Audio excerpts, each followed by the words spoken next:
This review was made possible by contributions from viewers like you.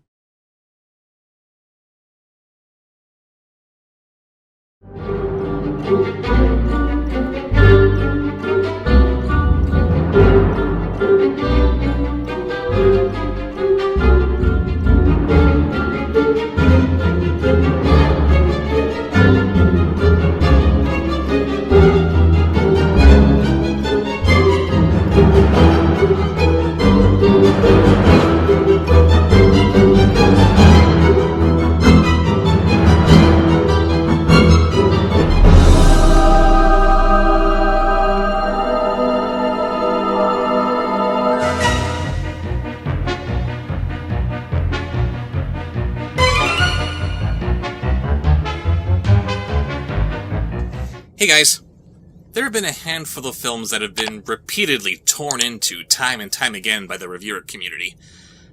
Cool Cat Saves the Kids, the animated Titanic trilogy, the Alpha and Omega saga, just to name a few. But have you ever heard of a talking cat?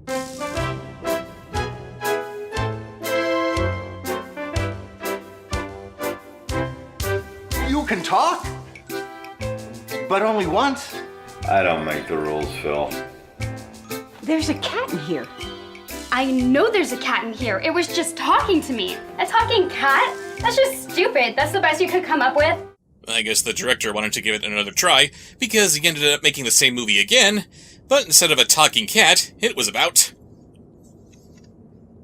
a Halloween puppy. We begin on an opening title sequence that outright lies to us by suggesting that this movie is going to be the least bit Halloween-y. We also see some stock photos of adorable little puppies. These will also be a steaming pile of lies, for reasons that will become clear later.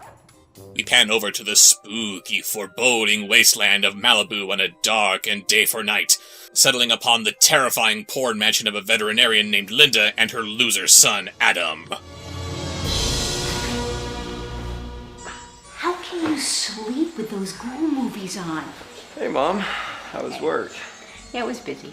We had a cat who got its tail stuck in a sliding door, a nervous parakeet, and a monitor lizard that swallowed a dog toy, so when he walked, he squeaked. Coming soon from David Takoto, a squeaking lizard? Well, I got you this. I thought my son could appreciate a fully chewed chew toy. Wow, I was gonna ask for an Xbox Series X for Christmas, but a used chew toy? Thank you, Mommy. Yeah, I know I'm supposed to identify with this kid because of his affinity for horror movies and Halloween, but no, I refuse to like him. Oh, by the way, can I have a Halloween movie night? Please? Let's talk about it in the morning, okay? Go back to sleep.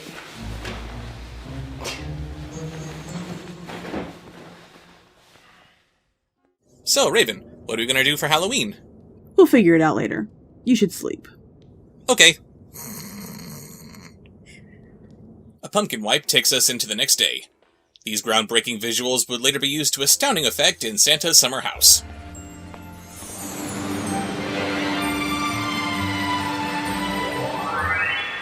Let's go. Because when something doesn't work, don't fix it. Mom and Justin Dweeber here are getting together for breakfast at 7:30 noon, and where some movies are content to give a simple exposition dump here and there, this one has some exposition diarrhea. I haven't even been accepted to college yet. I have plenty of time to find myself. Yeah, you can find yourself in college. Okay, I'm not working the night shift at the pet hospital, so you can hang around here watching ghoul movies and playing video games all day. And eating pizza rolls. I love me some pizza rolls. Besides, look at this house. We live like kings. No, we live like people who got a great deal on a short-term rental because a formerly sick Pekingese had a very grateful owner who also just happened to be a real estate agent. It was formally sick, not formerly sick? Yep, it was formally sick, which means that they had to dress him up in a top hat and tails. Now, about my Halloween plans. Yes. I have a list of haunted houses that we need to visit in order of spookiosity. I have a map of the houses and the fastest route between them. Wow. You drew a map of local haunted houses so that it looks like a map of Disneyland? I'm impressed. And very sad from how you have absolutely nothing else going on in your life. You know, I almost have enough money for my own car. Yes, you do. But until then, you're still mine to control. Considering where we are and the fact that this director has a number of films that, aren't exactly G-rated, let's call them, we really don't need you saying that your son is yours to control. Then Mom's kinda sorta boyfriend Ted comes over with a box of donuts. Boss Maroney, what happened to you, man? So, what movies do we have tonight?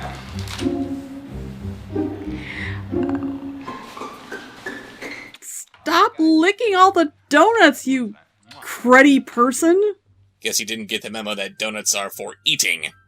Since Adam commits the faux pas of pointing out that he can anticipate the actions of the man who's been dating his mother for a year, that sends her into some kind of existential quandary, and she asks Ted where their relationship's going. But of course, this early in the morning was the perfect time to start talking about such a heavy subject, and Ted has to put a pin in this conversation so he can go to work. Wait a minute, what's that? Beware all enterprises that require clothes? Is that some weird California law or something? No, just this house's personal mantra. We later find Adam setting up his Halloween display, all of which can be stored away in a single box. No. Speaking as a Halloween enthusiast, I can tell you that this kid is not going to have only one box of decorations. Do you think that this can fit all into one box? You are a poser, sir. Then this girl named Molly shows up with a strange book in hand.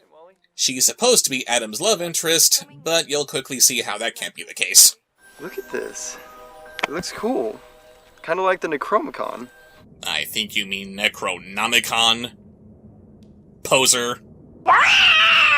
You know, you seem so smart. And then you're so not smart about the things that matter. Oh, take me now. I like sci-fi. Horror is boring. Why are we friends again? Because no one else will talk to you. After they mull through the Necromicon for a bit, Molly pops inside to talk to Mom. Oh, hey, Molly. Adam's out back putting up Halloween decorations. Because why would you want to put your decorations in the front yard when you could put them in the backyard instead? Poser! Grab a donut.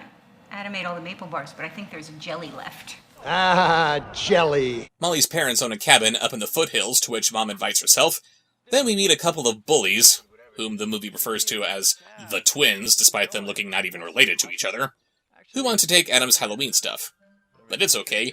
We know how to handle bullies, don't we, boys and girls? Leave us alone right now! I'm kind of using it. Like my brother said, we're taking some of your stuff. I'll be a good little neighbor. Sheesh. Sheesh. Was saying shoo just passé? So they proceed to take his stuff to add to their own haunted house, which they boast will be the scariest thing ever. On the one hand, I hate Adam for being this much of a damn pushover. But on the other hand, I'm also getting the feeling that these not twins are going to put his decorations to far better use than he ever could. They're liberators! Then Mommy shows up to save Adam, since he can't even attempt to stand up for himself. Hi, guys. Oh, Miss Wildwing. Please don't flirt with her. Remember, kids movie! Kids movie! They make off with the decorations, but Adam doesn't worry about it because he's a terrible actor. I mean, because he has an ace up his sleeve? Kind of figured they'd be by, so I kept all the cool stuff inside. That box they just took off? Full of moldy old newspapers from the garage. No, that box was full of legit Halloween decorations. I like your style. You can't like his style. He has no style! Later that day, Mom tells Adam about her plans for a romantic getaway with Ted to help get their relationship back on track. Molly's folks have lent me their cabin this weekend, and I really want you to come with me. Why do you want your son to come with you on a romantic getaway? Yeah, it's never explained why she wants him to come with her, But since he has the spine of a tube worm, of course he goes along with it, even though it'll mean he has to miss out on Halloween. So, how are things? Did you know about this? About what? This sudden trip to your parents' cabin? Not really. You could have given me some warning. You're supposed to be my wingman. Oh wow. You just downgraded your girlfriend to bro who helps you hit on random chicks. She's gonna buy you a brand new couch just for you to sleep on it. No, it's okay. She's made peace with the fact that her boyfriend's gay. And now it's time to divulge into what the rest of this movie is going to be. Adam bitching about how he's going to miss Halloween. Again, I'm a giant Halloween freak myself, and I'm not shy about expressing my own disappointment whenever I have to miss my favorite holiday, but everything this kid says makes me want to punch his teeth in. You do not represent me, sir. It's all Ted's fault. I thought you liked Ted. Nobody likes Ted!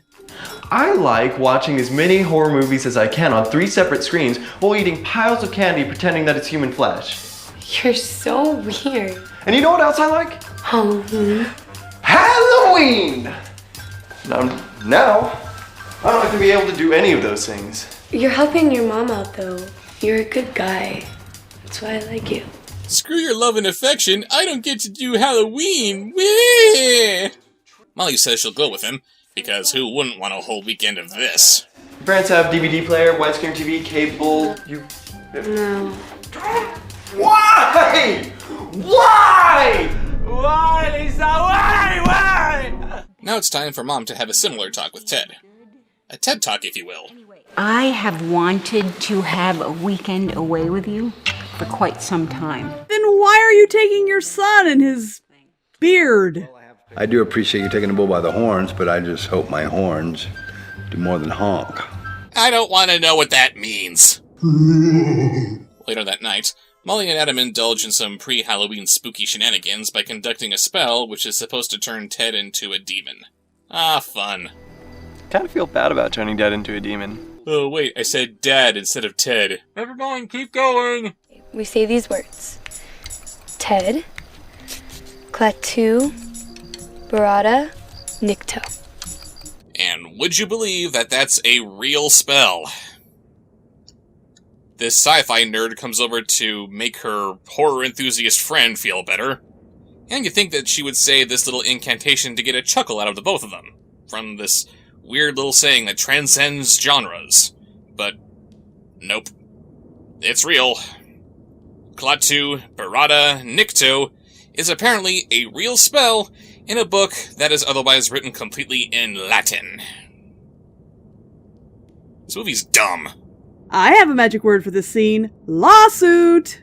Ignorant of the law is not an excuse. You had to play that clip. It's in my contract, baby. I want to renegotiate contracts. Anyway, they continue their dabbling while Ted watches them from an absolutely horrible day-for-night shot. Why did they put him in a bug zapper? Seriously, I understand the difficulties a director might experience shooting a scene outside during the night, but how hard can it be to shoot inside with all of the lights on? Adam, Molly, what are you kids doing? Nothing? An art project. Yeah, for science. Neato! The spell they're casting shoots Ted right in the face, but apparently no one saw it happen.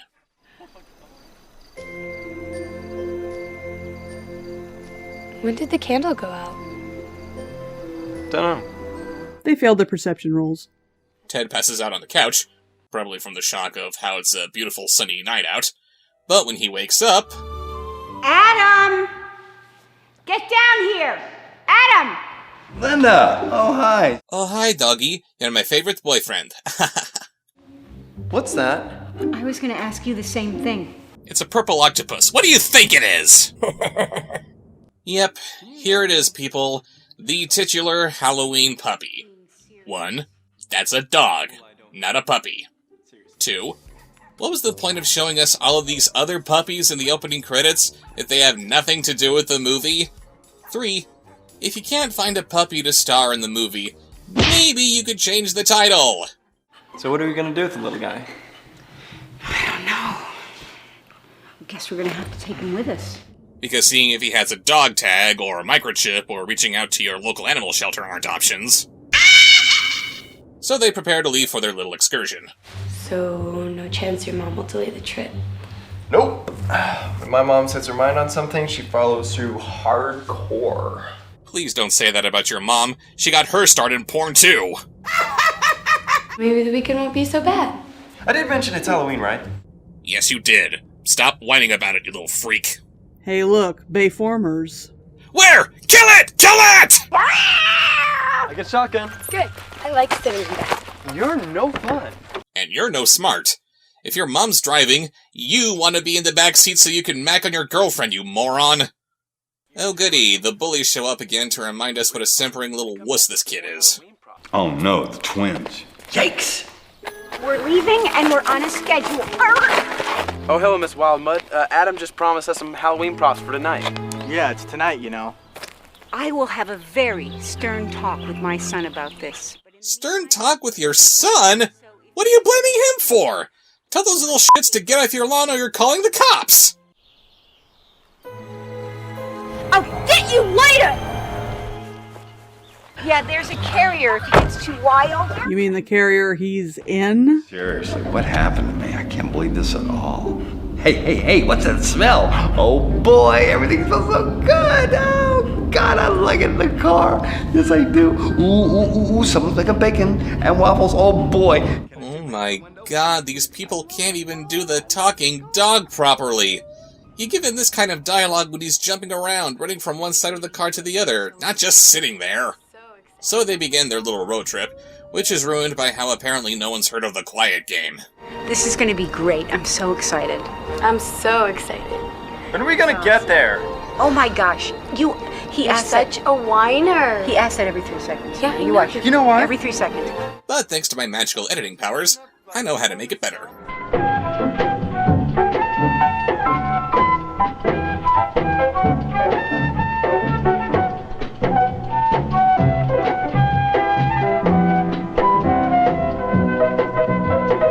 It's only an hour drive to Molly's cabin, but they drive past a handful of stock shots of what look like Oregon. Are we there yet? We're almost there. Thank you. It's going to be awesome. Can't wait. Yeah, so much fun. No zombies, no Halloween, no pumpkins, no anything. Don't be such a downer. There may be. Still driving? What, are they showing this hour-long drive in real time? So they finally arrive at the cabin. And look, not only does this isolated cabin come with a fully stocked kitchen, but they've all been turned away from the camera so you can't see the labels. I took the label off this because I don't want any problems. Ignorant of the law is not an excuse. Why not just put the food away in the cupboards? And the door was open when they arrived. They've got squatters. Halloween squatters? Sure, why not? Adam and Molly go for a walk while Mom spends the next 15 minutes of screen time, as opposed to in-universe time, petting the damn dog. Oh my word. That is the stuff. Yes. To the left. Oh, belly rubs for the win. That's your face! God, this movie is stupid! It's okay, baby. We've officially reached the halfway mark. How is that okay? And what is with these scenes anyway? First we're inside, then we're outside, then we're inside. Again, what, did the director have all the scenes in a jar, shake them up, dump them all over the floor and say, there you go, montage? And is the dog a girl? They couldn't find a puppy to play the puppy, they couldn't get a more intimidating dog for this Halloween puppy, and they couldn't even get a male dog to play Ted.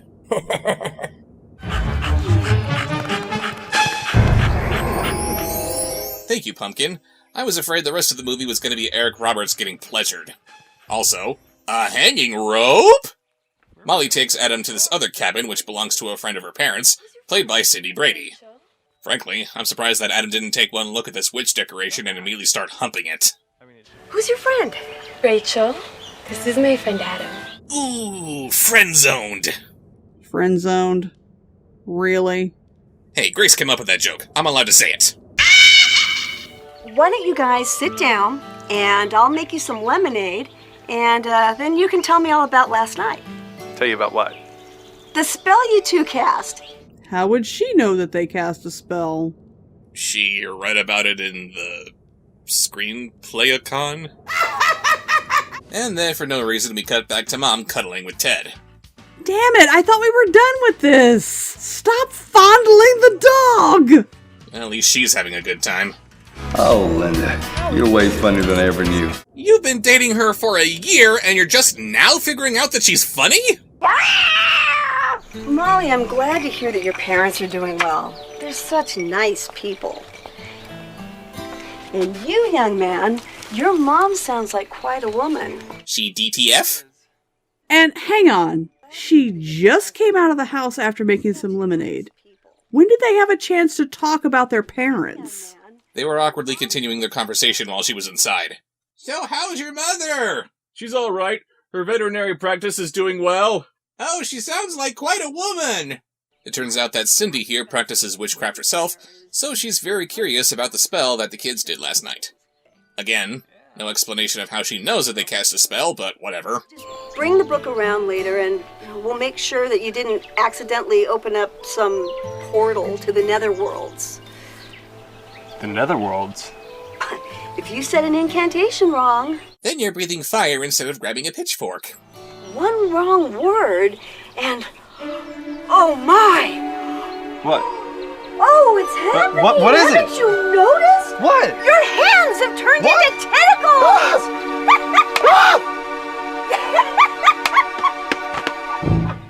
Apparently this movie should have been called Halloween Peyote.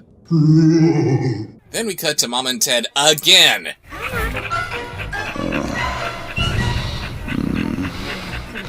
And try as you might, Budget Danny Elfman, you can't make this movie fun. So tired. And it's so snuggly. Okay, I know I just joked about how it sounds like Eric Roberts is getting pleasured earlier, but it really sounds like they're recording his dialogue after he just did the deed somewhere. The kids come back to the cabin to show Cindy the spell book they were using, but that task is interrupted by Mom worrying about how she hasn't been able to get in touch with Ted since last night. I'm here. I'm right here. Somebody has to see that, right? I'd like a little more, please. Like my legs back. You have your legs. And why do they have to focus on your tongue while you're saying that? So, Mom, any thoughts about us maybe finally getting a pet? I mean, come on, it's just too coincidental that he showed up like this. No. No, I've told you before, we don't need a needy little guy underfoot. Then why did you bring him with you? Because Adam needs to man up and stuff. Adam has a hissy fit and storms off after Mom says that they can't keep the dog. A position about which she's strangely adamant, considering all the bonding she's been doing with him. Just so worried about Ted. I'm sure he'll show up. How can I get Leonard's attention? I'm just not sure I know what I want from him. How do you mean? Have you ever wanted a boy to notice you in a romantic way? You've been dating for a year! He already noticed you! And why is this 60-year-old mother asking for love advice from a teenager? I feel like Ted is just okay with being friends. And that's lovely, don't get me wrong. But I want more. And bless him, but I think men can be totally clueless sometimes. To be fair, you're wearing an awful lot of plaid. Maybe you're giving him the wrong idea. Then Adam comes back from his little fit and he and Mom make nice. Now that that's all settled, Molly and Adam can continue with fetching the spellbook for Cindy. We'll be back soon. I'm sure Ted will be here by then, and we can get some food!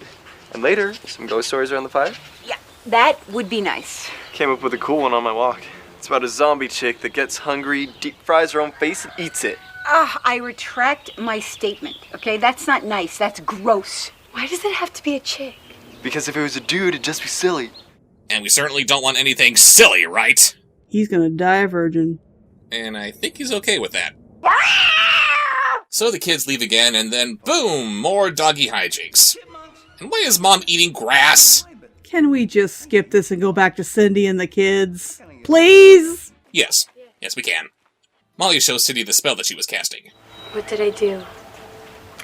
Oh, sweetie, you couldn't have known the power contained in this book. It should never have come to light. Well, can you help us fix it? This spell is a spell of transfiguration. There's only a few practitioners who could even attempt to accomplish it. And That would take years of training and guidance. But the book, it had the power stored in it, didn't it? I knew something didn't feel right. Did you use the proper potions? Yes. Did you light a ceremonial candle? Yes. Did you speak in complete gibberish, which should have no magical properties to it? Yes. What exactly did you say? Klaatu, Barada. Necktie. You didn't say Nikto? No, I didn't. See, we couldn't have transformed anyone. Perhaps, as long as no one said Nito. Wait, what? Nito! While it's never explained what saying Klaatu Barada Nikto was supposed to do, apparently saying Nito was enough to turn Ted into a dog. You're telling me that we turned my mom's boyfriend into a Halloween puppy? Roll credits. Cindy can't help them undo the spell, and she tells them they need to take Ted back to where they first casted and say the words in reverse order. Miraculously, Adam is somehow smart enough to think that this is all bullcrap. If you're some wisdom-dispensing witch, prove it.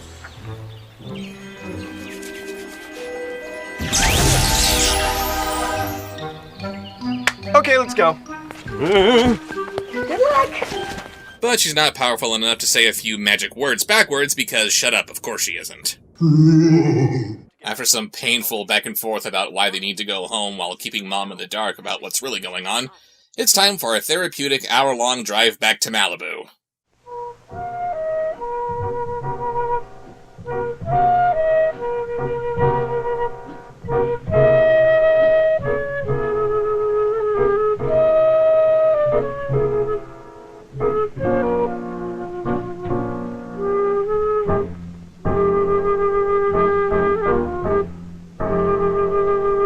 Oh, look at him. So cute. Stop looking at the dog and drive! They get home after an hour of driving that was so long that it's already nighttime, but when Molly goes to grab the spellbook, she bumps into Tweedledum and Tweedle-Ass again. Our haunted house is almost open.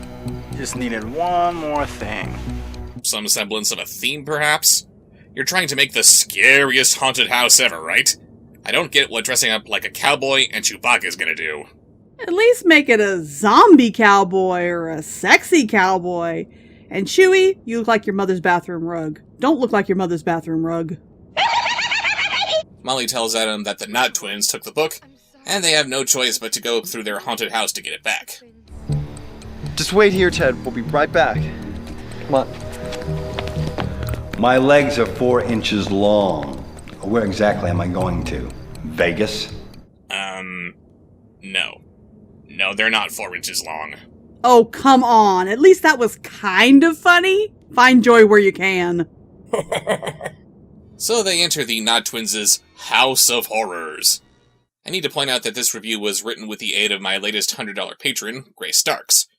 She's not entirely familiar with the technical aspects of filmmaking, and the visual quality of this movie was somewhat diluted as I was watching it with her over Zoom. But regardless, even she could see how poorly this House of Horrors sign was added in post. That's pretty bad, movie. But yeah, they effortlessly make it through this haunted house that even a 5-year-old would roll their eyes at, and they find the Knot Twins waiting for them at the end. Give us the book. Why? I thought you liked haunted houses. I like good haunted houses. Okay, that was funny.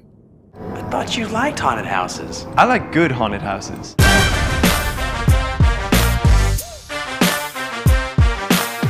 So here's what you're gonna do. You're gonna lay down on our altar and be our victim for the week. Yeah, we're gonna kill you over and over again all night and spray you with fake blood and guts and stuff. You know what? Keep the book. We didn't like Ted that much anyway. You know, it suddenly occurs to me, why are these kids even enemies in the first place? We know how much of a fan of Halloween Adam is, and a mutual love for Halloween is the only thing that we know about the twins. Shouldn't they be friends? They say they want to make him their victim for a week, long after Halloween has come and gone, killing him over and over again, covering him with fake blood. Shouldn't he be into that? Oh, your girlfriend looks a little scared. She does? Her expression never changes. She went to the Megan Fox School of Acting. Molly? Just follow my lead. I let them take my book without any objections, but follow my lead. Oh, thank God. Stand back, everyone. Molly's got this. You two are gonna give me back my book and let us out of here. Now, I'm not asking again. You better do what she says. You wouldn't like it when she's angry.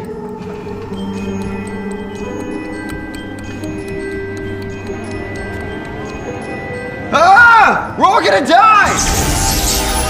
Nikki, save me! So apparently she's the plot convenience fairy. Step aside, cool cat. That's how you really deal with bullies. And what exactly did you just do there? Nothing bad. Couldn't hurt anyone. Just cool. Didn't you think it was cool looking? Sure. So you're just interested in this witchy stuff, huh? Fine. It's a hobby. So why is he only now learning this? As a Halloween enthusiast, wouldn't he be a lot more interested in dating a witch than a sci-fi enthusiast? Which is less compatible somehow? They get home and proceed to reverse the spell. Nito, Barada, Klaatu, Ted. What's happening? I'm not sure. Sorry, but what's happening and I'm not sure aren't part of the spell. Now you've messed up everything and turned him into the Easter Bunny puppy. But oh no, Ted disappears. How tragic. Puppy Ted is gone. Where is he? Aren't you supposed to know? Adam! Molly! Where have you two been? Ted is not here, he hasn't called, and I want to know what's going on now. I think a Smurf threw up on the camera. Yuck. It turns out that the spell worked, and Ted is back to normal. And he's wearing clothes. Thank you for making more sense than 100% Wolf, movie. We didn't need a scene of Eric Roberts running through town buck-ass naked. Linda, you deserve a man who will break out of his comfort zone and encourage you to do the same. And vice versa. Especially vice versa. Mwah. Oh yes, so outside your comfort zone. Never before in the history of cinema has there been a kiss with such passion. And hooray, the Knott twins come by to return Adam's stuff. Would have been better if they threw in some of their Halloween decorations to sweeten the deal, but I don't see Adam using a spider made of foam insulation or random scraps of tinfoil to any kind of effect. Does anyone know any good horror movies? Ooh! Ooh! Ooh! I hide my horror movies in my sock drawer! Adam walks Molly home the following morning. Or maybe it's still night, it's impossible to tell. Leaving Mom and Ted to discover that they're into pet play. Thanks. Cool. For backing me up. Protecting me. Wait, what? When did that happen? You were the one backing him up! After all, what's a wingman for? They make Molly's beard status official, and the movie mercifully comes to a close. So that was a Halloween puppy, and it deserves to be put to sleep. Our protagonist is a quadruple threat of liar, pushover, idiot, and weirdo. His girlfriend is a passive little nothing until the story just conveniently decides that she isn't.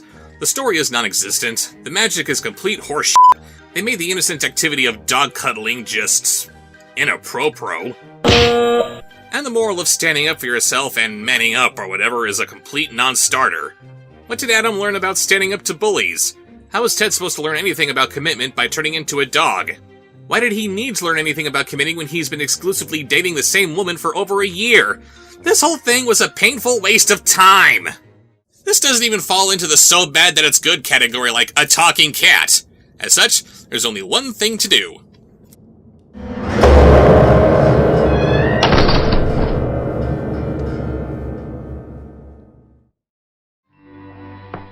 Guess I was too busy growing up. Never took the time to read a nursery rhyme. Never played at patty cake, kicked a can, or caught a snake. Guess I was too busy growing up. Never told a silly little lie. Never had a doll or castles in the sky. Why, I never saw a rainbow's end. Watched the river round the bend. I guess I was too busy growing up. The world can be young and alive any time of your life. For youth is never wasted if you're young at heart. So take the time to start to live. Don't wanna leave.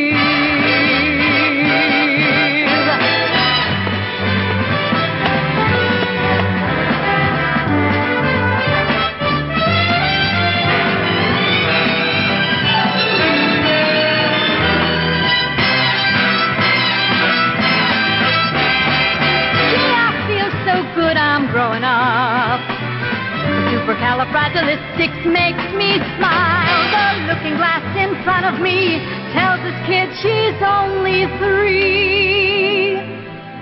It's super duper peachy clean to wake up and still live your dreams. It feels so good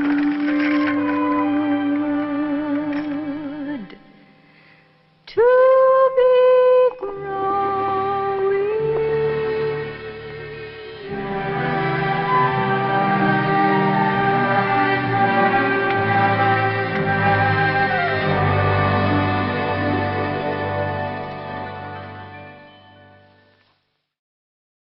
So, what movies do we have tonight?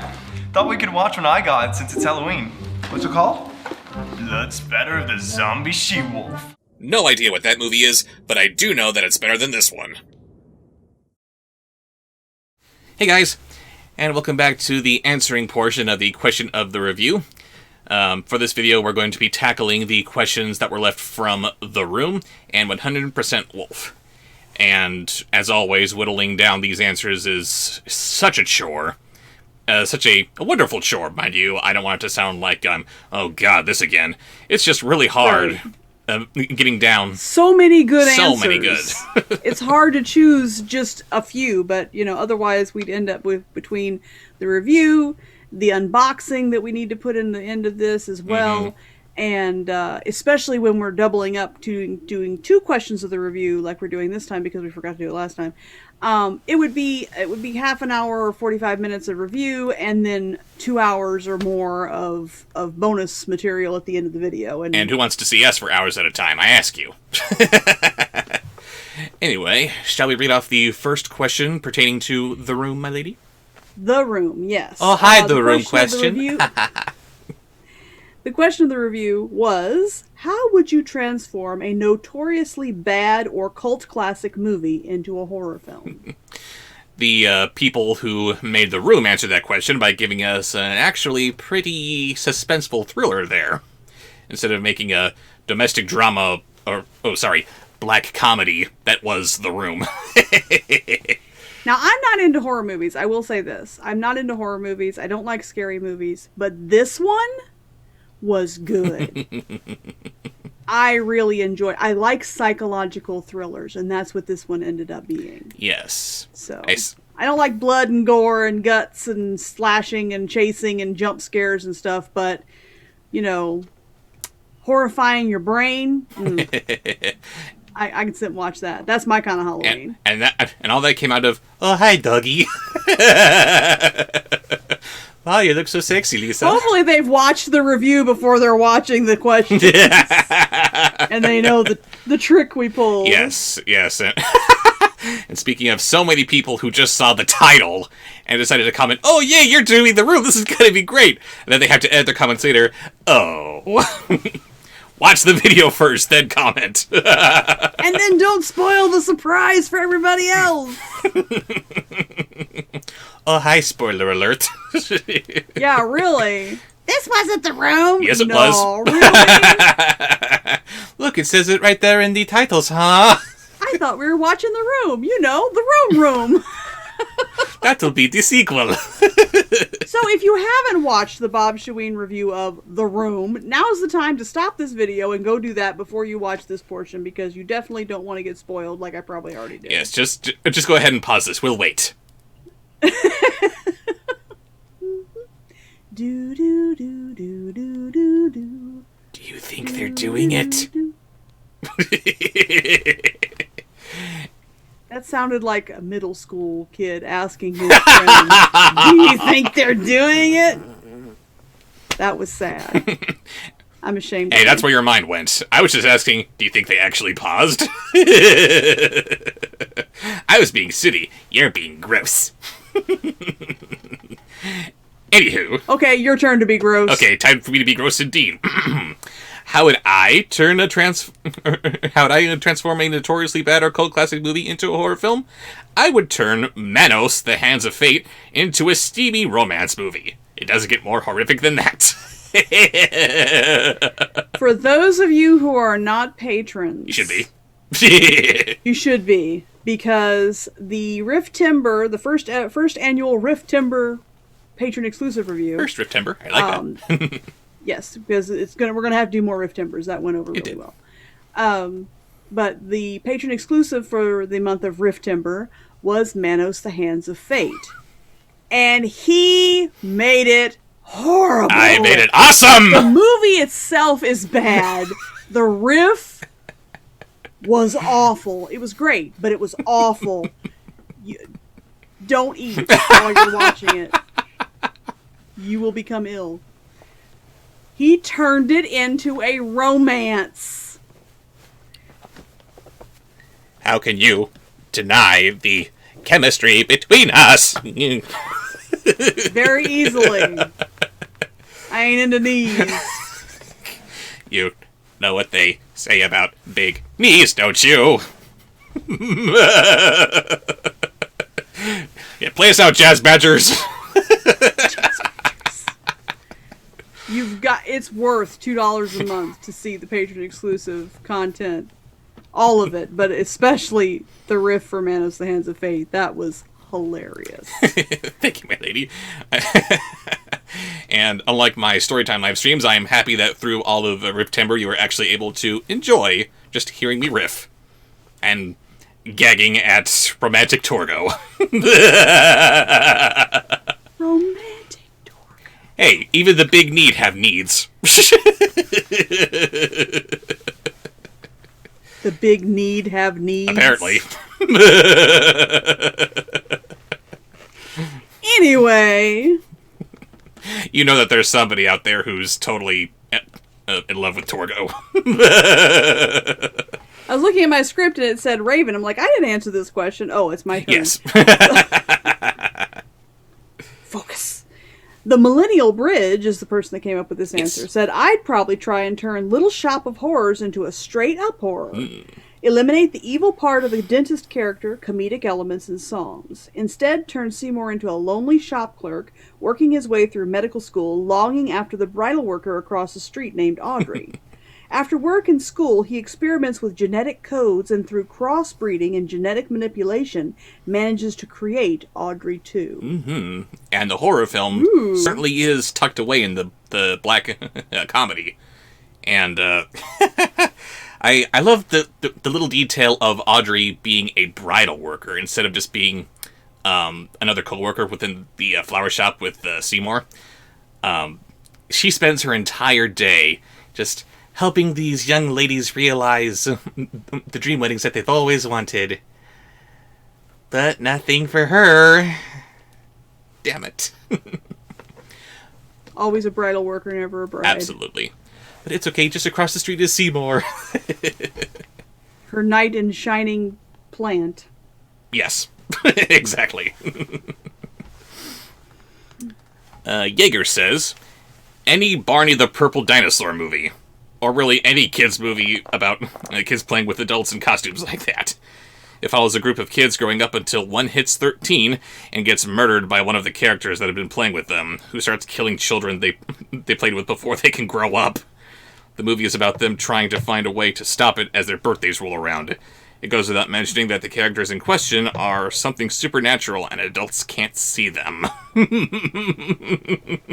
I can totally see that being a horror movie. Now, that would lean more towards your traditional, I can see the slasher, killing them that way. Could be. Kind of horror that I don't really like. But I can definitely see our real world applications, Barney being one of them. Cool Cat. Chuck E. Cheese. Yeah. The Country Bears. That's okay. Disney killed them. Thank goodness, because they were apparently commit mass murder once their fans turn 13. Hey, looky here. That was a really frightening idea. Hey, why do you want to turn 13 years old? I'm Cool Cat, and I love all kids. But if you turn 13, you're not a kid anymore. And I don't love you anymore. Cool Cat kind of morphed into it there. That was a little creepy. And yes, they do float. No. Yes. Good on you, Jaeger. That was creepy. Gabriel Levidier, I think is how we're pronouncing that. I hope I'm pronouncing it right. Sorry if we're not. Says. Sorry if we aren't. Oh, yes. We do apologize for mispronouncing any of your names or your usernames. You can't always do My name is Bob Shiax. Anyway, Gabriel. What's my name is Bob Shiax. Oh, and Bob Shocks. And Bob Shoes. Bob Shoes. Anywho. Okay. So anyway, Gabriel Levidier says, I'd modern-day darkify Rocky Horror. Make it like a mix of a Disney live-action remake. That's horrible. That's not a horror thing. I knew you were going to say that. And one of those soulless, ultra-violent remakes like Nightmare on Elm Street or Halloween. All muted and muddy. Take out all the songs, be more macabre, demonize mental illness and alternative sexual identification. Oh, God. Use lots of fast cuts, never get a look at the monster, and end with a sequel bait hook that you need to stay over the credits for and see on the bonus features and all the social media tie-ins. Yes, because we had so much time the first go around with this totally artless, soulless movie. Here's a sequel. Enjoy. See, I've never seen Nightmare on Elm Street, and I've never seen Halloween, so I don't know. Do they really do that? The remakes do, kind of, yeah. You're not a horror fan, so you wouldn't be able to tell, but there is an art to the original greats. Like, for example, the original Texas Chainsaw Massacre. It has this reputation of being a really, really bloody and gory film, but actually, a lot of it is just implication. I mean, there are certainly some graphic elements to it, but it's not like splashing blood and guts all over the place. A lot of it is just what you think you're seeing as opposed to what you actually are seeing. I did sit through The Watchmen one time. Watchmen, Yeah. That was gross. Yes, it was. Yes, it was. And yeah, I would call that a lot more graphic than the Texas Chainsaw Massacre, but you don't... Really? Yeah, but you don't think of Watchmen as a horror film, do you? I did. Pardon me. The common consensus is that Watchmen is a superhero film, not a horror film.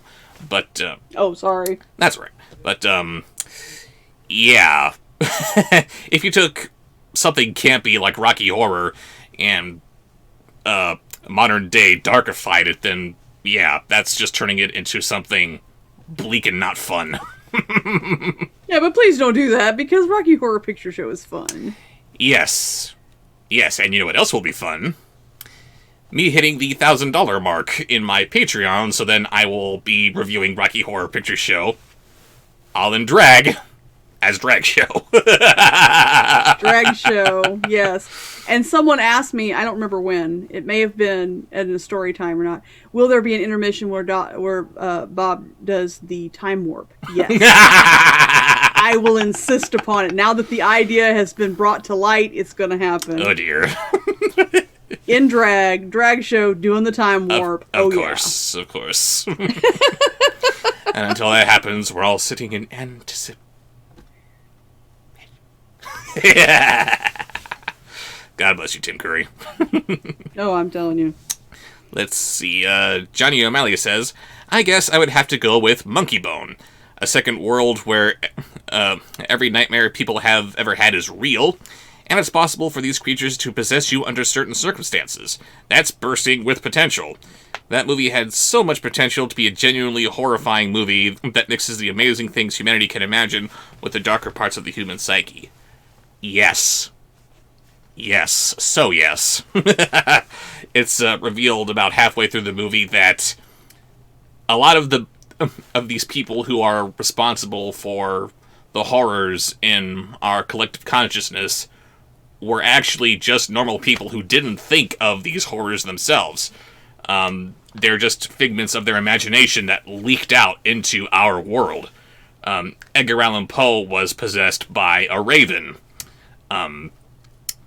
Stephen King was possessed by a dog friend that he had named Cujo. A dog friend that he had. Yep. And just everybody, like Attila the Hun, Lizzie Borden, everybody who did anything horrific or dreamed of anything horrific, they were actually regular people who had nothing wrong with them at all. But then something snapped. They had one bad day. Did you review a comic book that was based on Monkey Bone? Or am I dreaming that? I did, or rather, You did. Monkey Bone was based on it. It was Dark Town, wherein a man falls into a coma and he has to find his way outside of his body again before it gets taken over by some nightmare creature that does essentially what happened in the movie Monkey Bone, but less comedic and more terror. But check that out. yes, indeed. If you haven't seen it. Darktown sadly never got past its first issue, and I enjoy Monkey Bone for what it is, but yeah, it really needed to be more psychological horror, like what the comic was supposed to be. Mario Fan 1985 says, I'd turn Adam Sandler's Jack and Jill into a Norman Bates-esque thriller about a man who kills people while pretending to be his dead sister. But when he's Jack, he's actually meek, shy, and level-headed. Now, when I read that, this is the first thing that came to my mind. Somehow, Norman Bates managed to procreate, and he had twins. So many years later... Just carrying on the family legacy. Right, and you find out that the twin sister was killed, just like Mom was killed in Psycho. And Adam Sandler, totally. I don't think he gets enough credit for how much range he actually has. Unfortunately, he does do... done more than just stupid comedy. I don't like stupid comedy, but I do like some of his... the thing that comes to mind, I think, I meant to look it up. I think it's called The Shoemaker? Don't know that one. It's literally about a shoemaker, and it turns out that it's magic and everything. And he ended up having a lot more range than his usual. Unfortunately, he does far too many stupid comedies, and that's what everybody remembers him from. They remember the Jack and Jills. They remember the Pixels. Ugh. It's just, no. I've never seen Jack and Jill. It's cringy. But he does have range. This is true. And I'd like to see him get some more non-comedic roles. He really would benefit from a vehicle like this. And yeah, I can totally see him doing both these roles exactly as Norman Bates did in Psycho. That would be amazing. Yeah. It makes me think of Robin Williams and the times that he was playing a not funny character. And he just blew you away. And I cannot think of the name of the movie that I'm thinking of. Well, if we're talking about Robin Williams movies that need a little bit more love, there's Bicentennial Man. Yeah. I don't think that's one I'm talking about. Sorry, I don't... But anyway. Again, Because Sandler has this really bad stigma attached to his filmography. I couldn't name what you're thinking of. All I'm thinking is the really... No, I was thinking about for Robin Williams. Robin Williams did a few that were more serious movies, not just goofy comedies. One movie of his that I want to see is 1 Hour Photo, where apparently... That's the one I'm thinking of. It's really good. Oh, so you know it. It is freaky. It is freaky. He will freak you out and you will not laugh.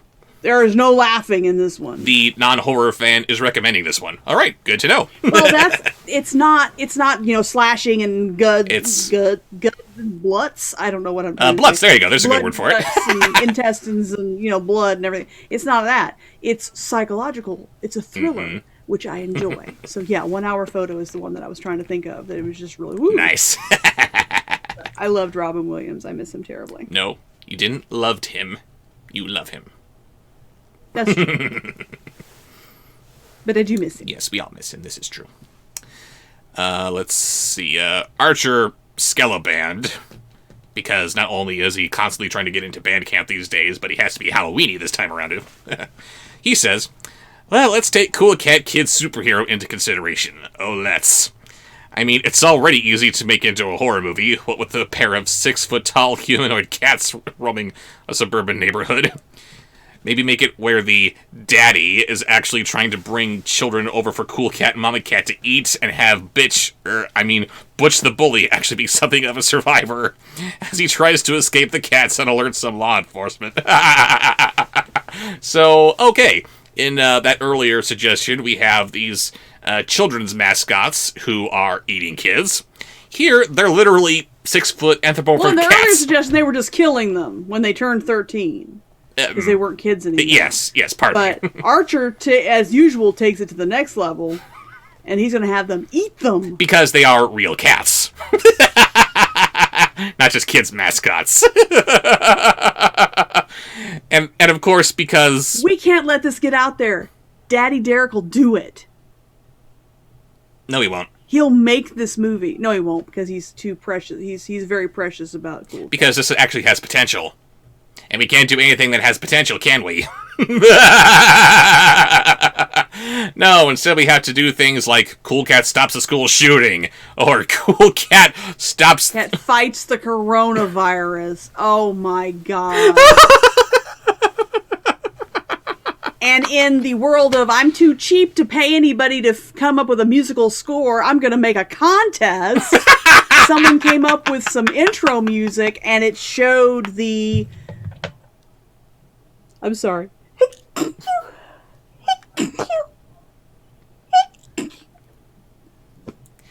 Don't you... You can edit that out. Don't you dare apologize for that. You can edit that out! I can. I certainly can. You won't. Anyway. So it looks like giant lint balls with push pins stuck in them. And he's fighting the coronavirus.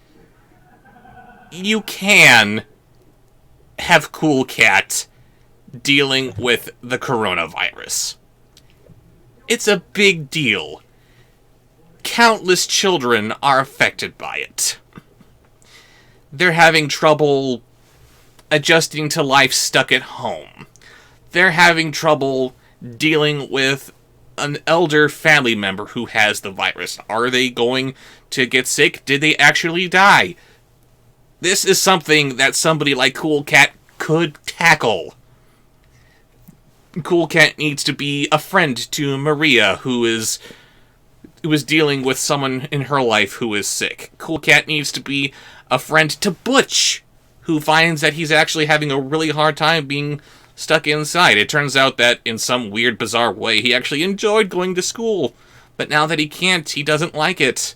And this is when Cool Cat just he is the friend that he's supposed to be, and he comforts them in their time of need. That is how Cool Cat fights the coronavirus. Not punching giant pushpin tennis balls! Derek Savage, what is wrong with you? So many things. Anyway, Archer, once again, you're banned. I know that's what you're going for. Yeah. Always. Yeah, there you go. Archer the Ever Band. Yes. We love Archer. Okay. And of course, Butch tries to go to the authorities, but he has such a record with them because since apparently saying "I'm a bully" is enough to get you arrested, he tries to tell the cops that there are these giant cats walking around. No, you have to believe me. There are these giant cats walking around, and it's going to be fat time for them. They just throw him in jail and throw away the key. Oh, God. Oh. I'm a bully. And I'll be back. I'm a bully and I'll be back. Yes, moving on. I hate that. Kuga Tintin fan says, I would turn 50 Shades of Grey into a horror movie. Anyone who knows that series sees how Christian is like straight up from a horror movie for manipulating and abusing Anastasia continuously. Well, I don't know the movie. I have only heard the displeasure from the BDSM community about the movie, so I have never had the desire to read the book or watch the movie. It's just poorly executed on all fronts. It does not accurately depict a BDSM relationship. It's predatory. As Kuga Tintin fan. Yes, my record got stuck. As he said, it's a horror movie for manipulating and abusing her. So that's just not something that I think is necessary for me to see. Of course, I will go ahead and trust the opinions of these people who are into S&M. If these people who know this kind of lifestyle in and out are saying that this is a bad representation of this, then okay. No reason to not trust them on that point. Although, I'm still of the opinion that, just so you know exactly what is going on in this movie, that you see it for yourself. Because I could have just closed the book on Bayformers after the first movie, because, oh god, there was a lot wrong with that. But then whatever would you have to rant Exactly, about? exactly. But I need to know for sure what is going on in the sequels. I need to see for myself what exactly is bringing people back and continuing to apologize about them, because it continued to happen for years. What are you people seeing? I have to know! It offends me that when you talk about erotica, that is the first thing that every soccer mom thinks of. 50 Shades of Grey. Yes. There's so much better out there. Yes. Same with me. So many people hear Transformers, they think Bayformers. No! Yes. No. Exactly. I am equally offended that is what comes to mind when people say erotica. Yes. And because there's so much better. Quote the Beast for me, please. So many better things to watch. when Raven is asking me to quote that movie, that's how bad it is. I like the movie. Exactly. That's what I'm saying. If you're asking me to make fun of that, then yes, that is how bad that 50 Shades... I was using a good line to make fun of a horrible movie. That's what I'm saying. But... I feel a Beauty and the Beast 2017 date night coming on. Maybe a double feature, Maleficent and Beauty and the Beast. Oh, goody! Sign me up for that. Oh, I have. But, your turn. But yes. Erotica is an art. And we need more people like my lady to push that. Thank you. Moving on. Bridget the Rose says, I would take Food Fight and have it be an intentionally scary psychological film. As opposed to the accidentally scary psychological film that we got because it's just hideously animated. The store owner is stuck in his store one night, and the lights mysteriously turn on. The mascots slowly and creepily tear themselves from their respective food covers. At first, they are friendly and even thankful towards the owner for making their food popular and sold. He starts to intentionally lock himself in every night to see the mascots again. They finally reveal that they've actually despised him for years because whenever a product is bought, the mascot can feel the food being eaten. He decides to set fire to the entire store, but he is still locked in.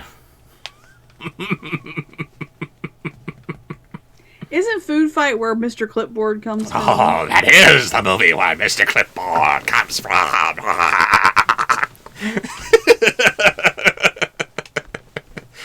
Yeah, it's already a horror film. Yes. Yes, let's take out Mr. Clipboard. Let's take out the Brand X Nazis. Just what the hell's going on in that movie? Why do so many of the movies that you review have Nazis in them? Lazy writing. We need a bad guy. Nazis. There you go. Quick, surefire winner. Simple, to the point. But yes, there's certainly potential in that because these mascots who are just simply ideas, they can feel their food being eaten,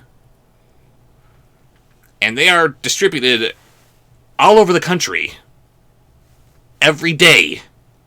So it's like, ooh, being eaten is bad enough, but you're feeling this constantly? Yeah, okay, if I was a mascot and that's how it worked, I'd be pissed off too.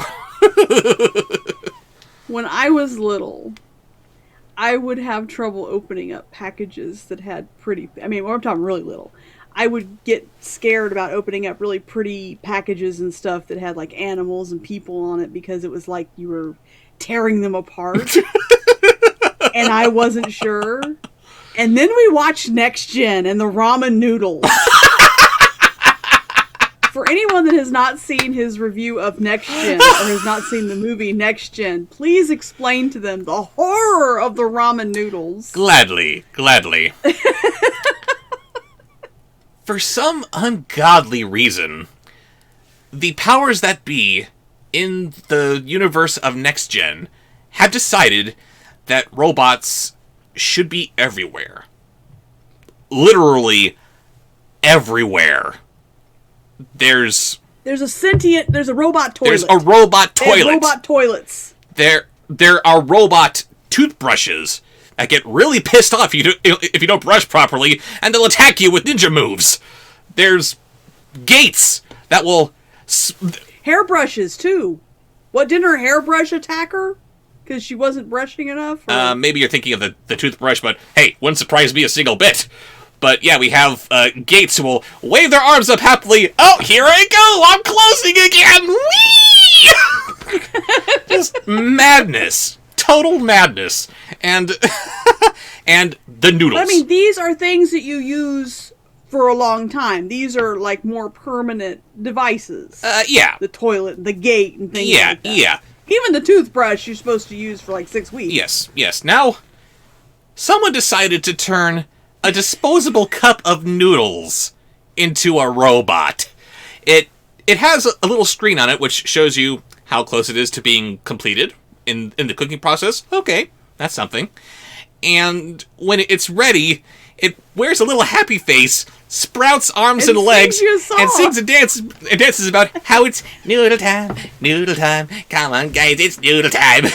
And then it can actually feel when the person who's eating it takes the chopsticks and stabs into its lid, and it looks like It makes a face! Who would do that? I couldn't eat it. You couldn't eat it because... I wouldn't be able to eat it. Oh, I killed the ramen! Now, granted, I would probably be friends with whatever insane person decided to design ramen like that, because I love a good joke, too. I think I got a good sense of humor where You love a good horror joke. But I don't want my food to react like this when I eat it! Obviously, in obvious pain. Or not! It's not in pain, because it's a robot. It wouldn't feel pain, would it? So why would you do that? Why are you trying to make me feel bad for something that I literally should feel nothing about? That was such a terrible thing in a really good movie, by the way. Next Gen was really yes, good. It's funny until you actually start thinking about it, and then it's just horrible. Right. So, who was that came up with that with the food fight? Bridget the Rose. Thank you for the horrible trip through imagination lane.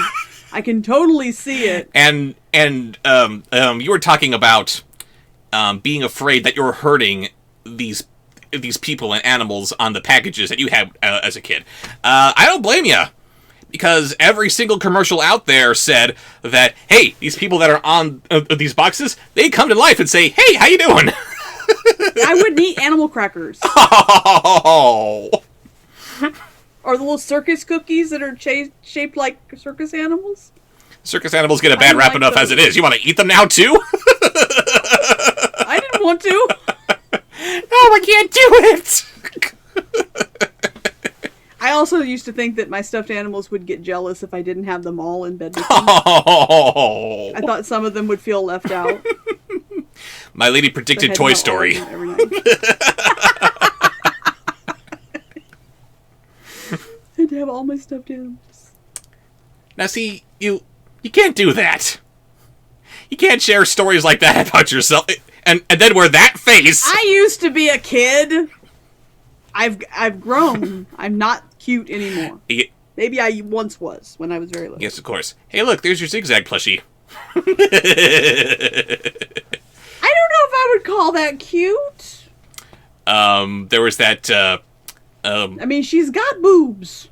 Boobs are awesome. But they're not cutesy. No, they're not. She's got some very realistic titties. Yes, she does. Big pawed raccoon. Okay, that's cute. The little hugger. These paws are very schmoosy. And here's your hugger. And the manchichi.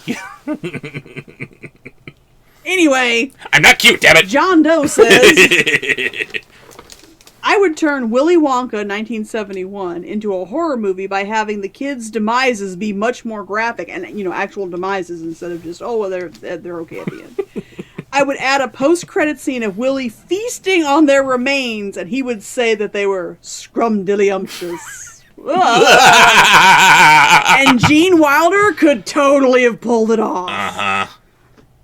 That whole tunnel scene.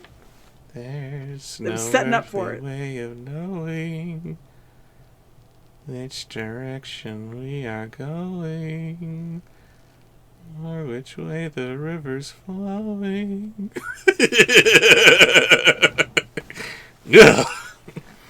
Let's see. A re-edit of Willy Wonka and the Chocolate Factory into a horror film would take, all of 5 minutes?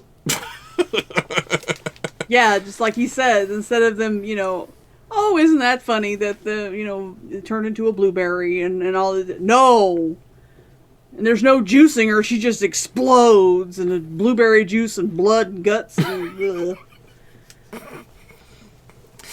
You're really... And Charlie's the winner, so guess who Willy Wonka's feasting on in the post-credits scene? No. He's not feasting on Charlie because he wants Charlie to take over his factory. No, he's feasting on the other kids while he just invites Charlie over to the table. Well, why don't you take a seat, Charlie? See what we're having for dinner. You'll never go hungry again.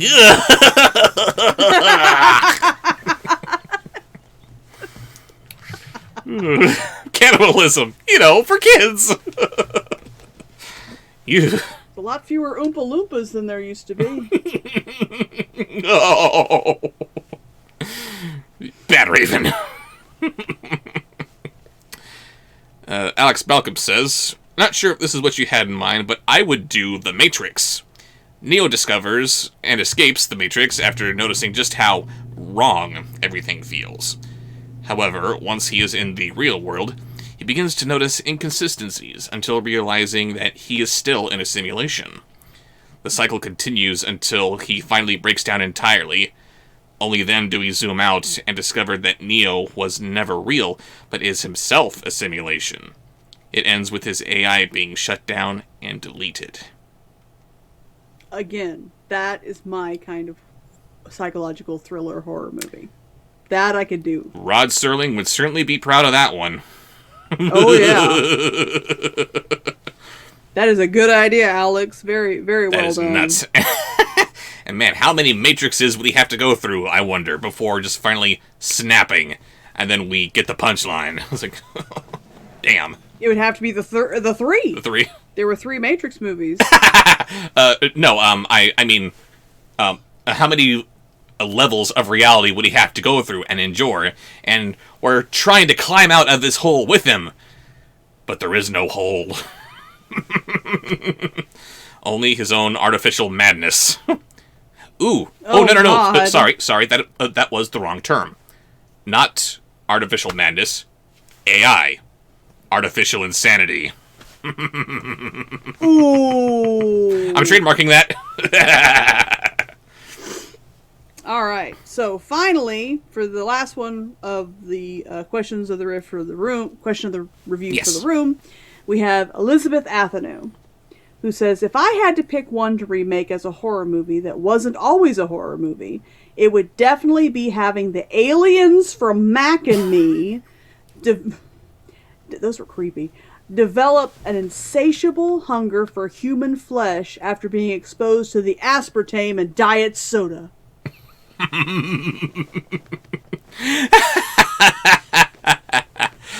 As far as reworking of a concept goes, I have to say that one is pretty nice. Hey, MST3K needed at least one more season. Come on. But yeah, just how... We told you aspartame was bad for you. Stop drinking the diet soda. They give them nothing but junk food throughout that entire movie. It's like, they're gonna get hungry for something more substantial eventually. Do you really want it to be you? Aspartame's bad for you, kids. Yes. if you're gonna drink soda, so make sure that it's pure on. sugar. Or, don't drink soda because it's bad for you. Anyway. Moving on to 100% Moving Wolf. on to 100% Wolf. The question of that review was, how do you take a traditional monster and make it the good guy without making it stupid? In this movie, the werewolves were the good guys, but the concept wasn't fully realized, and it ended up being just a side note to the story as a whole. Take a classic movie or mythical monster and explain how you would make it a force for good. Just no turning wolves into weird poodles, okay? Weird poodles. L. Gaines says, I could... Yeah, hold on a second. With 100% Wolf, it started off like, oh god, they're going in there rushing into the fire and saving the people, and then, they're good guys and they're superheroes, and woo, they protect humanity. And it was like, okay, first 5 minutes of the movie's done. We're going to forget about that entirely. And then the rest of the movie just proceeds like they're still monsters. Like they would actually have a reason to fear humanity, who would kill them if they knew of their existence. Yeah, why does humanity think they're the bad guys when we only ever see them doing good stuff? There is no reason at all. And that movie, and somebody would have seen them again. Crumb of a good idea. Yes. There was a crumb of a good idea there, and it just was. They never fleshed it out. They went with the easy route. So dumb. Yeah. But anyway, let's see. L. Gaines says, I could imagine a vampire protecting other people from more menacing monsters, like, say, a Wendigo, but still needing to feed on blood every now and then, and working at night to avoid being caught as a means of atoning for the crimes of past vampires. Yes, and he still needs to drink blood, because that is crucial. Because, where does he get it? I don't know. If he just decides to not drink blood anymore, Twilight, then where's the drama? Well, if they are out there protecting humanity from the worser monsters, then maybe that's their payment. The worser monsters, yes, there you go. There's an economy based on blood. I mean, you can go and you can sell, you already can sell plasma in the real world, but you sell your blood and you get paid a small amount, and then that is part of the pay that goes to the vampires who are out there, being crime fighters by night. Maybe. And you were mentioning the other monsters. Does it have to be human blood that vampires enjoy, or can they not enjoy these other monsters? It mentions the traditional, at least in the White Wolf games, Werewolf the Apocalypse, vampires don't like the taste of monster blood. It doesn't taste right. That would be a factor, certainly. It tastes unclean. And I was going to say, it mentions a Wendigo here in this particular post. What would that taste like, I wonder? Would that be a bad thing to do? Horrible. Horrible. Well, see, okay, Wendigos are evil spirits that have possessed a person and turned them into a cannibal. Kind of an animal spirit, and the picture that I saw online, one of them was this, it's anthropomorphized this deer, but in a really horrible, twisted way. I mean, you could see his bones through his flesh on his chest, his rib cage. Ew. And he had antlers, and he had like blood dripping from his mouth, and he had like a furry deer face and everything. But he was standing on two legs, but his front legs / arms were still long enough that the hands could touch and the claws could touch the ground. Yucky. And yeah, it was once a person. And it is now eating other people. Right. Wow. And if you're that, eating people, I'm thinking the blood tastes really processed. Unclean. Unclean. Yeah. There you go. What do we have next? Oh, next. That's my Yes. turn. I've completely lost my place in my script here. Hang on just a second. Okay, there it is. Oh, I get Elizabeth Avenue again. When transformed, the Wendigo only consume flesh of the corrupt. Those that have stolen something from the innocent. I know that there have been some creatures who only harm criminals and vampires and werewolves, but I think native monsters need some love. I don't know that the Wendigo is the one to love. Yeah. They're pretty awful. And so long as cannibalism is on the table. Yeah, it falls into this really gray morality area because who gets to decide who's committed a crime bad enough for these Wendigo to eat them? What exactly does corrupt mean? Yeah, stolen some candy from the innocent, stolen their innocence, murdered an innocent. Who gets to decide? Is it up to the individual Wendigo? What are their criteria? Who's I'm very liberal. Who's regulating these Wendigo? That's a very good question. We got to have some checks and balances here. Government overreach. Sorry. That's okay. It's it's important to think about that kind of stuff because clearly the people behind 100% Wolf did not. Did not, exactly. So yes, I think that native folklore, those monsters definitely need to be brought out, and we need to learn more about them, and they need to be incorporated into modern cinema and TV shows and that whole thing. I think that we do need to find out because there's really good ones. But the Wendigo may not be the one to go. Or maybe not the Wendigo. They're pretty bad. Maybe do that, but I'm not sure if still needs love is the word you want to go with. You don't love all the horror monsters.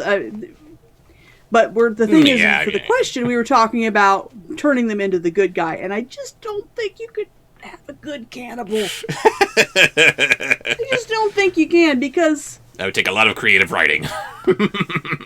Yeah, and I mean, we got the whole death penalty debate, and like I said, where's the court? I mean, who decides if you did this and you did that? Is there a high council of Wendigos or something? Yeah, is there criteria, or is this up to the individual Wendigo? You stole candy from a baby. Or is it just total monstery chaos? Because they're the good guys, you see. Hard to turn that into a good guy.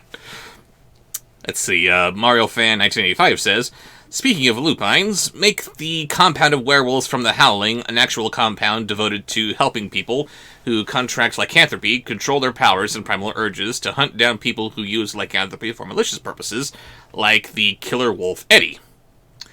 Never saw The Howling, so I got no idea what's going on in this continuity that you're mentioning here.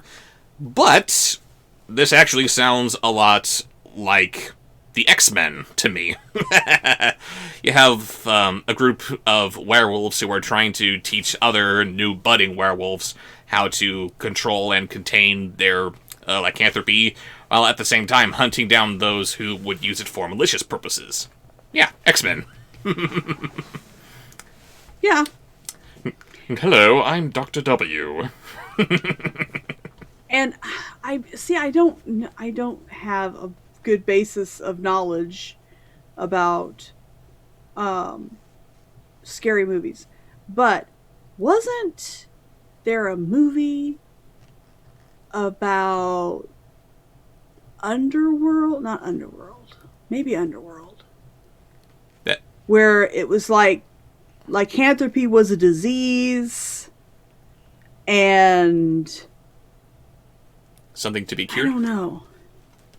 No, it wasn't curable. But I don't remember. That's okay. I've seen very few scary movies. Maybe you're Have you ever seen Underworld? I have not.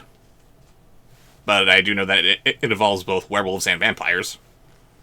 Right. That may be what I'm thinking of, but I think I've only seen it once. I may not even watch the whole thing because I'm really confused. But for some reason, Underworld comes to mind. Yeah. Yeah, maybe. We'd have to watch it. Okay. So, Nick Banzo says Minotaurs are incredible problem solvers because of their past of being forced into labyrinths. They could be used as experts on rescue and exfiltration from complex installations. And when I saw this, I instantly thought of like a Minotaur SEAL Team 6. Yes. Ready to go in and rescue the hostages and, you know. In their universe, they're the ones who got Osama. Right. Nice. I can totally see that. It's like a Eddie Nigma from Gotham, except, you know, not crazy. You take someone with a big brain like this, what do? Put him in Gotham PD. Or put these guys in exfiltration and that kind of thing. That'd be great. Yeah, I'd love to see some Minotaurs being shown as more civilized and... We need a lot of that, actually, with other monsters. How many dragons are out there in movies and TV that are actually as intelligent as man? Well, now that's been done. That's been done a lot. Oh, has it?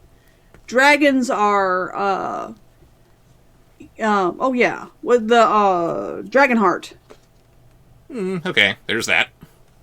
Yeah, and... But I mean, aren't they usually portrayed as being a lot more bestial in other media? No. I mean, Sean Connery voiced a dragon in Dragonheart. Yeah. He was very well spoken. He was not... Yeah, that's what I'm saying. We just need more of that as opposed to them just being... Well, I know D&D dragons are vicious and greedy and selfish and terrifying, but at the same time, they're incredibly smart. Still very eloquent. Yes.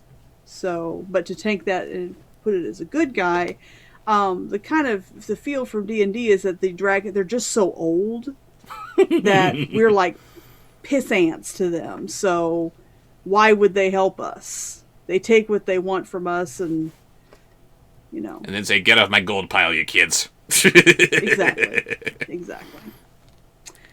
Let's see. Mechazoic says, take Gilman from the Creature from the Black Lagoon and make him an environmental crusader like Swamp Thing or Captain Planet. Have him fighting against a corrupt organization which is polluting the countryside. I can very easily see that. We need more environmental crusaders, monstrous environmental crusaders whose methods have literally some teeth. There you go. Hey, stop polluting. Oh yeah? What are you going to do? I don't know. Chomp. Yeah, exactly. Hey, that's not very nice. Eat him. You specifically mentioned Swamp Thing here. Not a fan of Swamp Thing, never read his comics, never seen the movies. Hopefully, I just hope that the Gill Man would be more effective than Swamp Thing and Batman and Harley Quinn.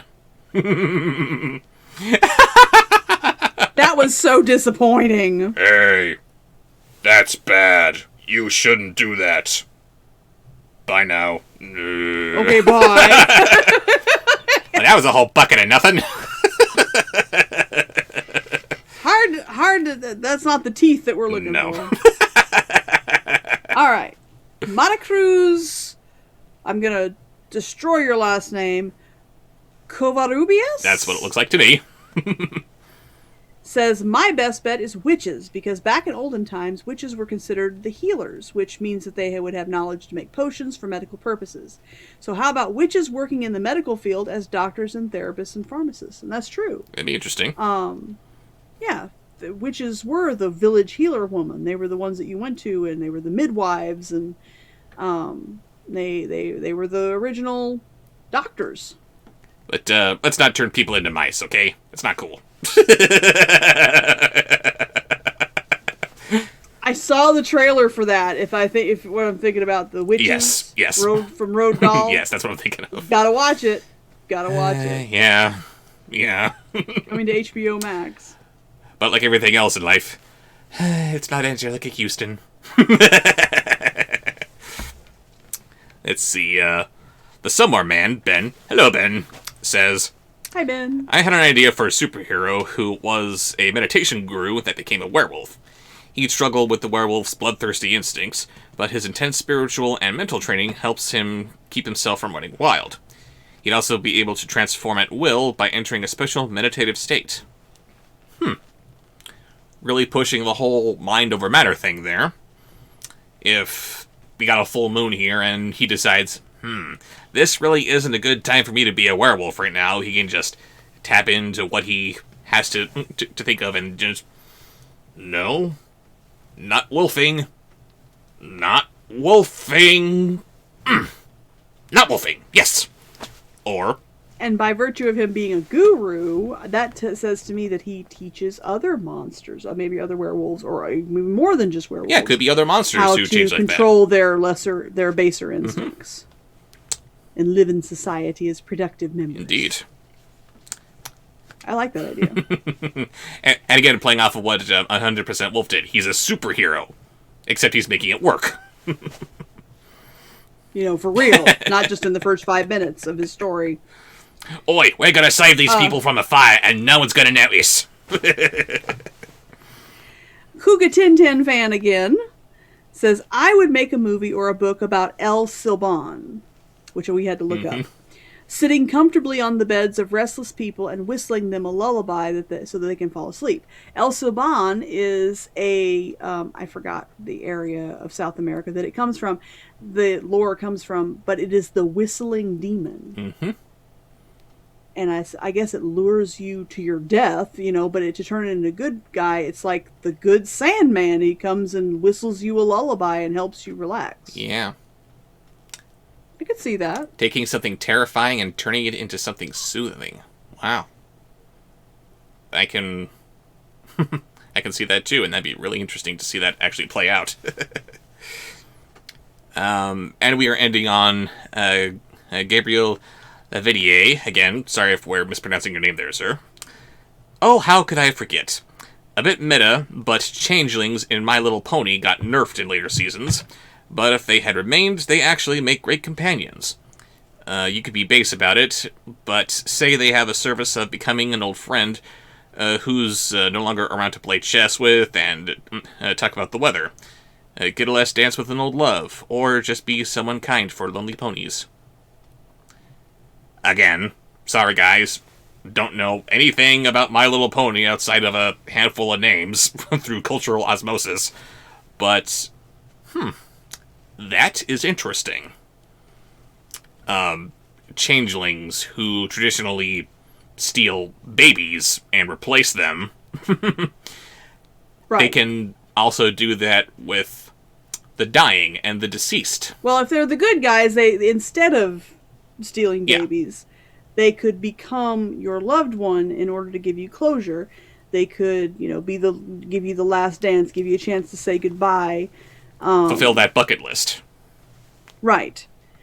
But then that brings up a moral quandary that we were talking about, which is, does that mean that, since it's a service, since this is a good guy, obviously you'd have to know that this was not your loved one. Yeah.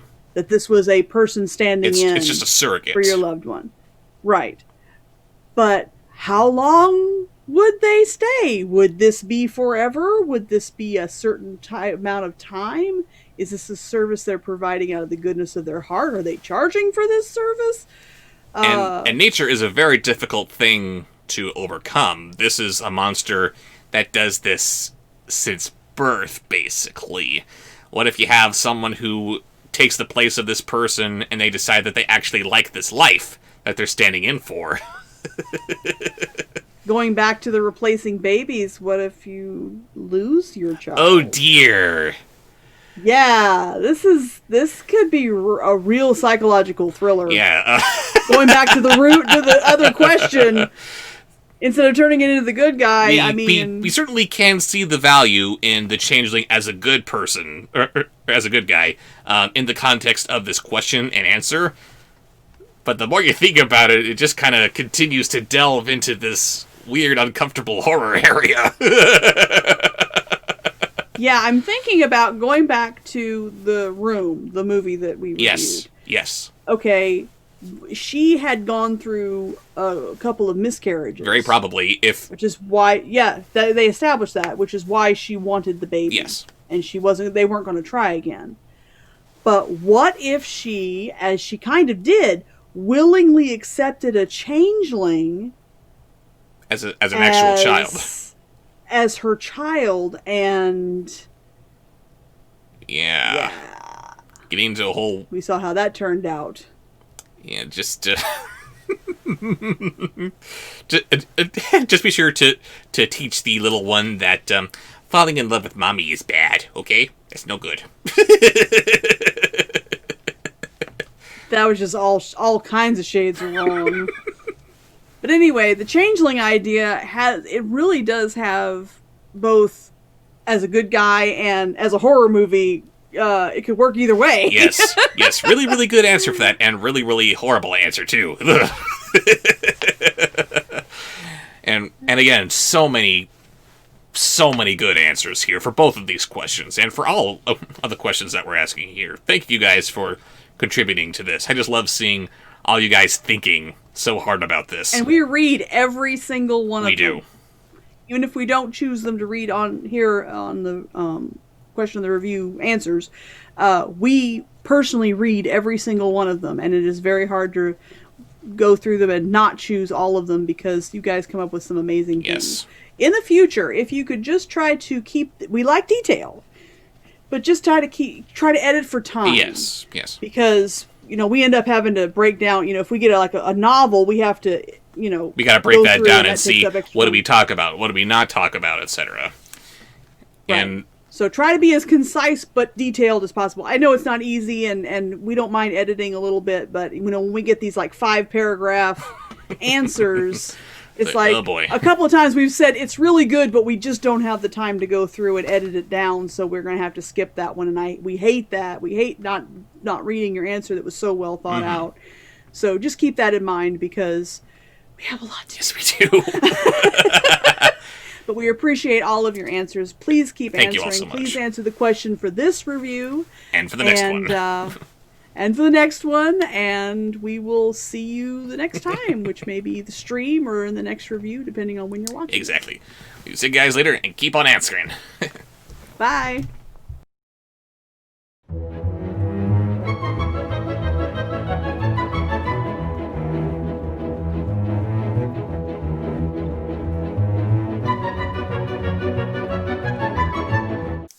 Hey guys. Hello. Got another package here from a very devoted fan whom you are familiar with. One Sean Bateman. Sean Bateman. Who was responsible for giving me the bulk of the movies that were donated to the Airsteaded Butterverse. So, fun! Let's see what he's got for us here today. Got a letter to read here first. Did you finish all of the air-stinted Butterverse?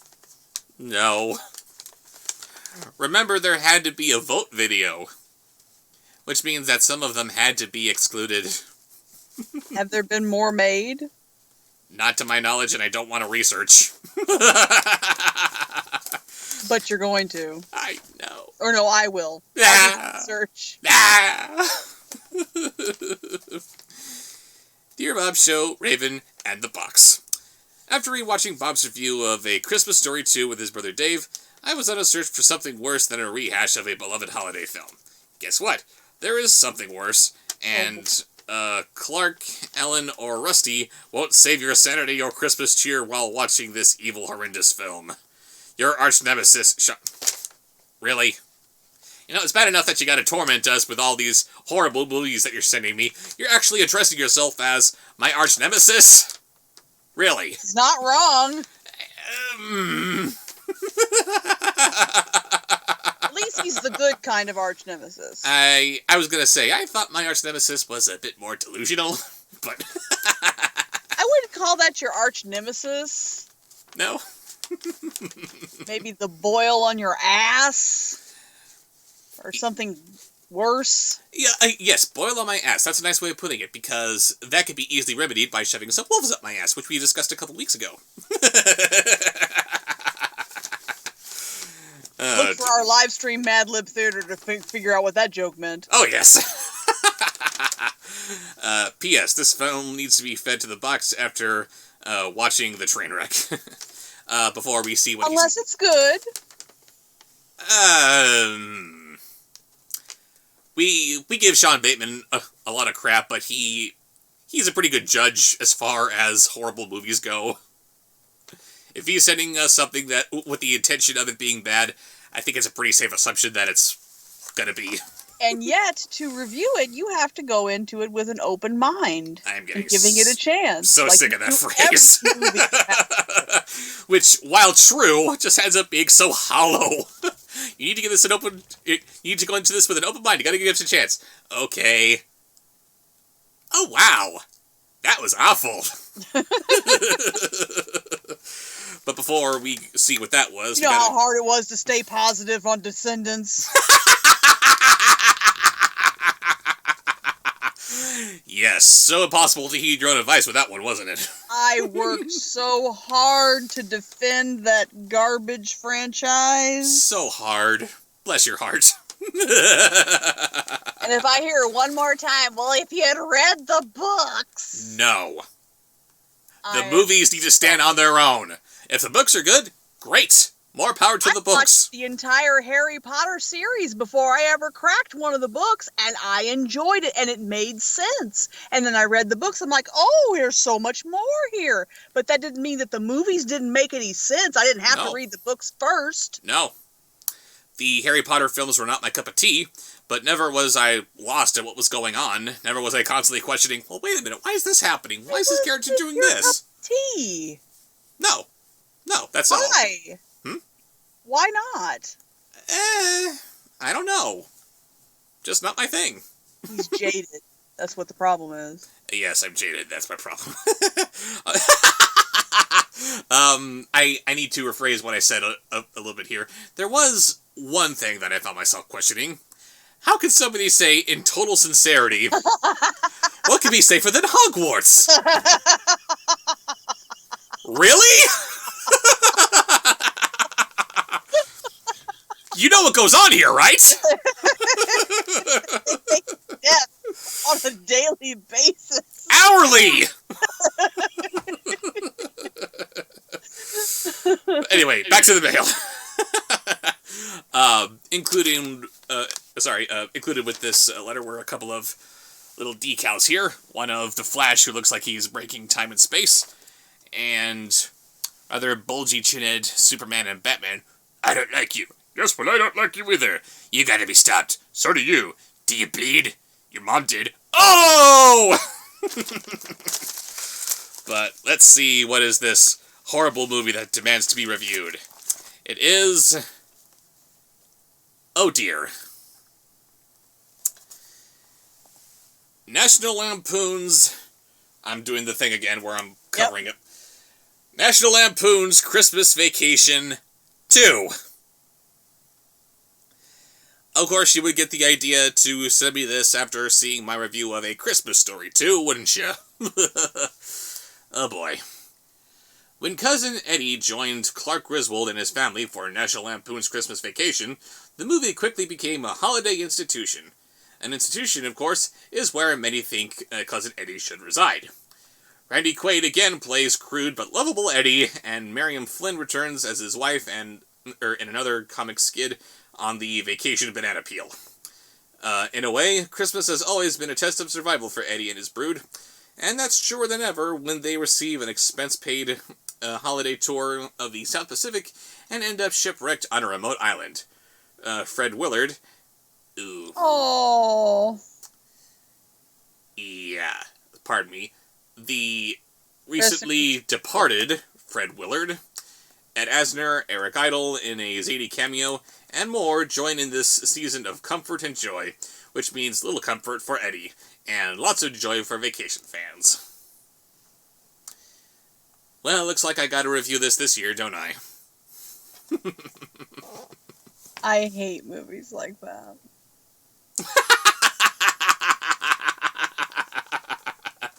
So, like with Pee-wee, it's gonna be good watching.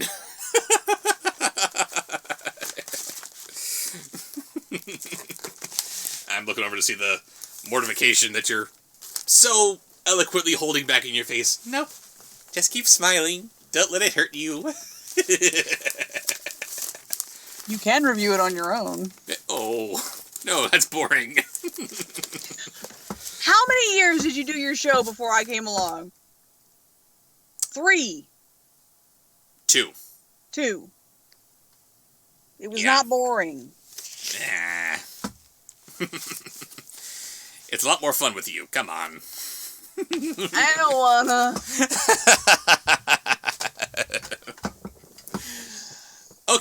Okay, fine. You don't have to review that with me. I'm just gonna have to save that slot for something very special. Don't know what it could possibly be, but I'll find something for you to cringe through. I'll watch the National Lampoon thing when you're ready to review it. And be all sad because Fred Willard's no longer with us. Well, I mean, as sad as I would be if any actor passed away, I don't, you know. But anyway, thank you so much, Sean, for that. Box is going to be very happy, I'm sure. So much. Thanks. Oh, so sincere.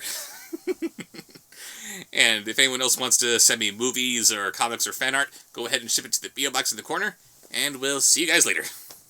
Bye.